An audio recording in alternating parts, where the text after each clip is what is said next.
మాదక ద్రవ్యాల అమ్మకం.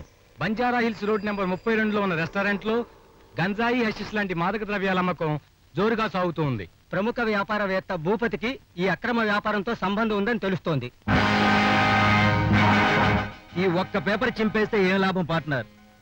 ఆంధ్రరత్న పేపర్కి లక్షల్లో సర్క్యులేషన్ ఉంది. ఈ పార్టీకి కొన్ని కోట్ల మంది చదివేసి ఉంటారు. మన అవినీతిని బయట పెట్టడానికి సాహసించిన ఆ గాయత్రీదేవి కోసం కూతురు తవ్వాలి. పోలీసుల జోలికి వెళ్ళినా పర్వాలేదు, లాయర్ల జోలికి వెళ్ళినా పర్వాలేదు, కానీ పేపర్ వాళ్ళ జోలికి వెళ్ళామా స్టేట్ అంతా మనల్ని అన్పాపులర్ చేస్తారు. అయితే ఇప్పుడు ఏం చేద్దాం డాడీ? ఆ క్లబ్ కి మనకి ఏ సంబంధం లేదని, కేవలం మనల్ని అల్లరిపెట్టడానికే తన పేపర్లో తప్పుడు వార్తలు ప్రకటించిందని ఆ గాయత్రీదేవి మీద 10 లక్షలకు పరువు నష్టం దావా వేయాలి. దానికి ఏర్పాటు చేయాలి.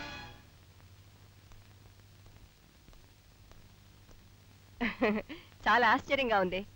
ఎంత బతిలాడినా ఎప్పుడు ప్రెస్ వైపుకు రారు. రండి కూర్చోండి. ఈవేళ వృత్తిరీత్యా వచ్చాం.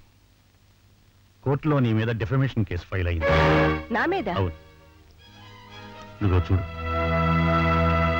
బిజినెస్ మ్యాగ్నెట్ భూపతి నీ మీద 10 లక్షల రూపాయలకి పరువు నష్టం దావా వేశాడు. నీ పేపర్లో అతని గురించి రాసినవన్నీ అబద్ధాలని, నిరాధారమైనవని, దానివల్ల అతని పరువు ప్రతిష్టలు దెబ్బతిన్నాయని నీ మీద కేసు పెట్టాడు. ఇదెక్కడ దారుణం అండి? ఆ క్లబ్ లో జరిగింది జరిగినట్టుగా రాము కళ్ళారా చూసి చెప్పిందే నేను రాశాను. ఇదివరకు కూడా రాము చెప్పిన వార్తల ఆధారంగానే ఎన్నో దుర్మార్గాల గురించి, దురాచారాల గురించి రాశాను. నేను రాసింది ఎప్పుడూ తప్పు కాలేదు. మరి ఈసారి మాత్రం రాము చెప్పింది అబద్ధం ఎలా అవుతుందండి? రేపు వాళ్ళు కోర్టులో గెలిచి నేను రాసిందంత అబద్ధమని రుజువు చేస్తే ఇన్నేళ్లుగా నేను ప్రాణప్రదంగా పెంచుకొస్తున్న ఆంధ్రరత్న ప్రతిష్ట దెబ్బతింటుంది. అలా ఎన్నటికీ జరగదమ్మా. నీ పరువు ఒకటి, నా ప్రాణం ఒకటి కాదమ్మా. 24 గంటలలోపు నువ్వు రాసింది పచ్చి నిజమని సాక్ష్యాధారాలతో సహా రుజువు చేస్తాను. అటు సూర్యుడు ఇటు పొడిచిన నీ రాత, నా మాట అబద్ధం కావడానికి వీల్లేదు.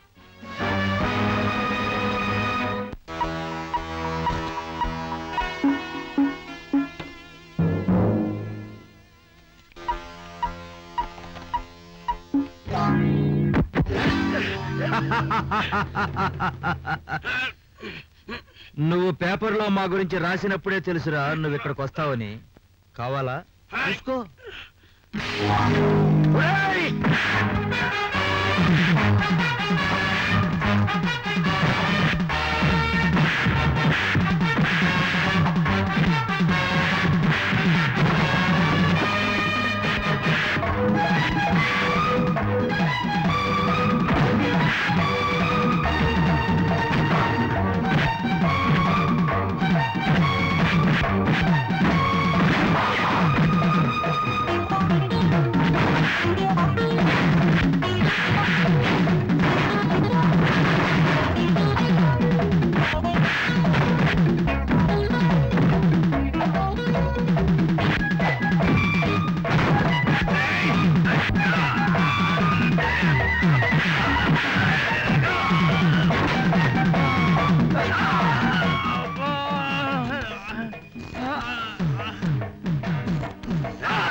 Police station. Daddy, daddy, Umapathi అంకుల్ని అరెస్ట్ చేశారు. తెలుసు. తెలుసా? నువ్వు రేపు మార్నింగ్ ఎడిషన్ పేపర్ లాంటి వాడివి, నేను ఈవినింగ్ ఎడిషన్ లాంటి వాడిని. వార్తలు నాకు ముందొస్తాయి. మన అదృష్టం బాగుండి ఉమాపతిని ఇరికించి మనం తప్పుకున్నాం కాబట్టి సరిపోయింది. లేకపోతే మనం కూడా అరెస్ట్ అయి ఉండేవాళ్ళమని పోగొట్ట. అబ్బాయి పేపర్ భాష డాడీ. పేపర్ ఎడిటర్ ని కలుసుకోబోతున్నాను కాబట్టి. ఎవరిని? గాయత్రీదేవిని. ఆవిడ ఉమాపతి అంకుల్ని అరెస్ట్ చేయించింది ఆవిడ రాత్రే కదా? ఆవిడతో పోట్లాడడానికా? కాదు, మాట్లాడడానికి, వీలు చూసుకుని వియ్యం అందటానికి. అంటే వాళ్ళ అమ్మాయికి నాకు థ్యాంక్ యూ డాడీ. ఆ పిల్లను పెళ్లి చేసుకుని దాన్ని మదవని చేయాలన్న కోరిక నీకెంత ఉందో, ఆ గాయత్రీదేవితో వియ్యమంది దాన్ని పొగరని చేయాలన్న కోరిక నాకు అంతుంది. చల్లగా చక్కగా చాప కింద నీరులా ప్రవేశించి వెన్నుపోటు పొడటమే ఉత్తమ రాజకీయవేత్త లక్షణం అని మా రాజకీయ గురువు నాకు మొట్టమొదటి పాఠం నేర్పాడు.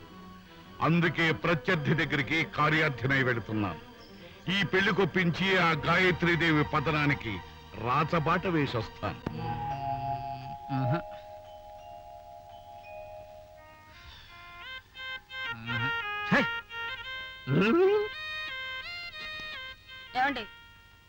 ఏమిటి హార్లిక్స్ అడబెట్టావు? 10 నిమిషాల తర్వాత పళ్ళ రసం తీసుకురా. రాత్రి భోజనంలోకి చికెన్ పకోడా చేసావా? ఒళ్ళంతా జిడ్డుగా ఉందో. స్నానానికి కొబ్బరి నీళ్ళు పెట్టు. కొబ్బరి నీళ్ళ? నా కర్మ. ఎందుకే ఏడుస్తావు? ఎందుకా? మిమ్మల్ని కట్టుకున్నందుకు. శివాజీని చెక్కుతానని, వారం రోజుల్లో ఇస్తానని శివాజీకి 10,000, గుర్రానికి 10,000 అడ్వాన్స్ కూడా తీసుకున్నారు. అప్పులకు 10,000, అడ్డమైన తిండికి 10,000 అయిపోయాయి. తెల్లారితే వాళ్ళు వస్తారు. శిల్పం లేదు, గిల్పం లేదు. ఏం చేస్తారండి? వెర్రిదానా, 10 ఏళ్ల క్రితం కుర్రదానా. ఆయన ఉలి, నేనెవరినిరా? మర శిల్పివి నాన్న. సుత్తితో కొట్టానంటే స్పృహతో పడిపోతావు వెధవా. అమర శిల్పినిరా, అమర శిల్పిని. వారం రోజుల నుంచి సమాధిలో ఉన్నాను. తెల్లారే సరికల్లా గుర్రాన్నో శివాజీనో చెక్కవతలు వారేస్తాను. మీరు చెక్కుతారో వాళ్ళొచ్చి మిమ్మల్ని చెక్కుతారో. నా మాంగళ్య భాగ్యం ఎలా ఉందో. ఈ మాంగళ్యానికేమే నైలాన్ తాళ్ళ గట్టిగా ఉంది. ఇదిగా, దా, దా, దా, దా. ఒక మినిస్టర్ గారు వచ్చేస్తున్నారు. మహాశిల్పి గారు ఉన్నారా అమ్మా? శిలల కోసం చిత్తూరు వెళ్ళారు. మీరెవరు? లడ్డు వెంకటప్పయ్య గారి. మీరు నక్క నారాయణరావు గారు. శివాజీ విగ్రహానికి ఆర్డర్ ఇచ్చాం, చెక్కేరా? ఓ, సిద్ధంగా ఉంది. అదిగో. ఓహో ఓహో, సాక్షాత్తు శివాజీని చూస్తున్నట్టుందయ్యా నక్క. కానీ వెంకటప్పయ్య ముక్కు కొంచెం పొట్టిగా ఉన్నట్లేదు. మనం సర్దుకుందామయ్యా. సరే అమ్మా, మరి గుర్రం ఎక్కడా? గుగ్గిళ్ళకి వెళ్ళి. తప్పు బాబు. చూడండి, గుర్రాన్ని వారు వచ్చిన తర్వాత చెక్కుతా అన్నారు. మీరు ప్రతిష్ట వచ్చే వారం పెట్టుకోవచ్చుగా. అమ్మో, అప్రతిష్ట పాలైపోతాం. బాలాజీ పార్క్ లో బ్రహ్మాజీ గారి చేత ఈ శివాజీ విగ్రహాన్ని ఈ రోజే ప్రతిష్ఠించాలి. ఏమయ్యా? సర్లేండి, గుర్రం లేకపోయినా పర్వాలేదు. అసలు గుర్రం మీద ఈ శిల్పాన్ని పెట్టి పని పూర్తి చేసేస్తాం. మా బాగా చెప్పావయ్యా. రేపు శిల్పి గారు వచ్చి గుర్రం చెక్కిన తర్వాత అసలు గుర్రాన్ని తోలేసి రాతి గుర్రాన్ని శివాజీ కింద పెట్టేద్దాం. ఇదిగోనమ్మా, మిగిలిన 10,000 రూపాయలు. ఏదరా కొబ్బరికాయ, విగ్రహానికి దిష్టి తీసి పాదాల మీద కొడదాం. నువ్వు కూడా కొట్టవయ్యానక్క. వద్దండి, శిల చుట్లిపోతుంది, ప్రతిష్ట ఆగిపోతుంది. అమ్మో, అప్రతిష్ట పాలైపోతాం. నేల మీద కొడతాను. శివాజీ మహారాజ్కి జై! శివాజీ మహారాజ్కి! శివాజీ మహారాజ్కి! ఓహో, ఏమి టీవీ, ఏమి కళ. ఆ శిల్పం ముందు ఏనుగు లాంటి బతికున్న ఈ గుర్రం పీనుగులా ఉంది. ఈ గడ్డనా? రండి బ్రహ్మాజీ గారు, రండి. వస్తున్నాం. శివాజీ విగ్రహానికి పూలమాల వేయండి. రే, ఏదో దండ ఇది, ఎలిగి ఎలిగి. జాగ్రత్త, జాగ్రత్త. శివాజీ మహారాజ్కి! శివాజీ మహారాజ్కి! శివాజీ మహారాజ్కి! సోదరీమణులారా, ఈ ఊళ్ళో ఈ విగ్రహం ప్రతిష్ఠించినందుకో, ఈ ఊరి పరువుకో, మీరు నన్ను పిలిచినందుకో, నేను వచ్చినందుకో, మీరు దండేసి గౌరవించినందుకో నేను చాలా సంతోషిస్తున్నాను. ఇంత మహత్తరమైన శిల్పాన్ని చెక్కిన మహాశిల్పి మన మధ్య లేనందుకు నేనెంతో దుఃఖిస్తున్నాను, విచారిస్తున్నాను. నిజంగా చెప్పాలంటే రోధిస్తున్నాను. ఆ శిల్పికి బహుకరిద్దామని ఎంతో ఆశతో 10,000 రూపాయలు చెక్కు తెచ్చాను. వారు లేకపోవడం వల్ల విచారిస్తూ ఆ చెక్కుని మళ్ళీ జేబులో పెట్టుకుంటున్నాను. సోదరులారా, ఇంట్లో ఇవ్వచ్చుగా. ఈ మహాశిల్పాన్ని పొగడటానికి నాకు మాటలు చాలడం లేదు. కవిత్వం అలలు అలలుగా పొంగి వస్తున్నది. చెప్పండి. ఆ గుర్రం చెవిలో వెలుగుతున్నది అగరు బత్తి, ఆ చేతిలో ఉన్నది ఎత్తిన కత్తి, ఆ నెత్తి టోపీకి వేలాడుతున్నది పూసల గుత్తి. ఎవరాపగలరు నా కవితా శక్తి? నోరు మీరా సుత్తి. ఎవరన్నారు నన్ను సుత్తని? నేను ఎవరు? ఎవరన్నారు? ఎవరు?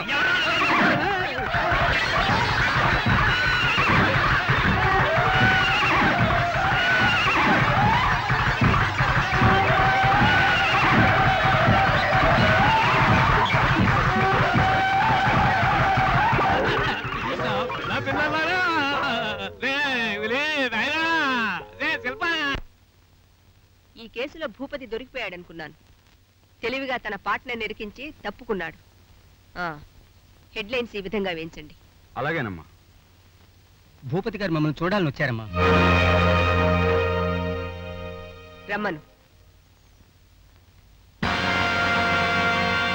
నమస్కారం గాయత్రీదేవి గారు. కూర్చోండి. నిజానికి మీది దినపత్రిక కాదు, జనపత్రిక. జనానికి మీ పత్రికలో వార్తలన్నా మీ సంపాదకీయాలన్నా అంత గురి. థ్యాంక్స్. ఇంతకీ మీరొచ్చిన పని చెప్తాను. ప్రజాసేవ చేసే 2 భిన్నశక్తులు కలిసి ఒకటైతే మంచిదని నా అభిప్రాయం. అవునంటారా? కాస్త అర్థమయ్యేది చెప్పండి. మీరు మీ రాతల ద్వారా ప్రజాసేవ చేసే రచయిత, నేను నా చేతల ద్వారా ప్రజాసేవ చేసే రాజకీయవేత్త. మీ రాతలు నా చేతలు కలిస్తే ఆ మానవ సేవే మాధవ సేవ అవుతుందని. నీతులు చెప్పి గోతులు తీసే మీ చేతలకి నిజాన్ని నిర్భయంగా రాసే నా రాతలకి పొత్తెలా కుదురుతుంది? ఆ, మీరు జోక్ చేస్తున్నారు. ఆ పొత్తు కలుపుకోవాలనే నా ప్రయత్నం. అంటే మన మధ్య కయ్యం తీరిపోయేలా వియ్యమందితే మంచిదని. అప్పుడు కయ్యాల వారం వల్ల ఇయ్యాల వారం అయిపోతాం కదా. తెలివిగా మాట్లాడుతున్నాను అనుకుంటున్నారు. సంగతి ఏమిటో సూటిగా చెప్పండి. ఏముంది, మా అబ్బాయి ప్రదీప్ మీ అమ్మాయి జలజ కలిసి చదువుకుంటున్నారు. పిల్లలు కదా, ప్రేమలో పడ్డారు. మా వాడు పెళ్ళంటూ చేసుకుంటే మీ జలజనే చేసుకుంటాను, లేకపోతే సన్యాసం పుచ్చుకుని హిమాలయాలకు వెళ్ళిపోతానని బెదిరిస్తున్నాడు. మావాడు ఉత్తముడు యోగ్యుడు గాయత్రీదేవి గారు. ఇక నేనంటారా, వృత్తిరీత్యా మీకు తెలియదే ఉంది. మావాడు మాత్రం నిప్పులాంటి మనిషి. శవాలు పీక్కు తినే రాబందు కడుపున శాంతి దూతైన పావురాయి పుడుతుందని ఇప్పుడే వింటున్నాను. గాయత్రీదేవి, మీ గుమ్మం తొక్కానని చులకనగా చూడకండి. ఆ కారణంగానే ఇంకా మర్యాద ఇచ్చి మాట్లాడుతున్నానని తెలుసుకోండి. అలాంటి గొప్ప వ్యక్తితో వేయమందడం గొప్ప అవకాశం. మూర్ఖంగా తారబిడ్చుకో. గొప్ప వ్యక్తి ఏమిటి మీ గొప్పతనం భూపతి గారు? గంజాయి స్మగ్లింగ్ చేయటమా? అనాథ బాలికల వసతి గృహాల పేరిట వేసే గృహాలు నడపటమా? వాట్ భూపతి? అంత పొగరే నీకు? బయటికి వెళ్ళరా? నన్ను రాంటావా? వంటింటి కథలు నీతి కథలు రాసుకున్న బతికే ఆడ ముండవి.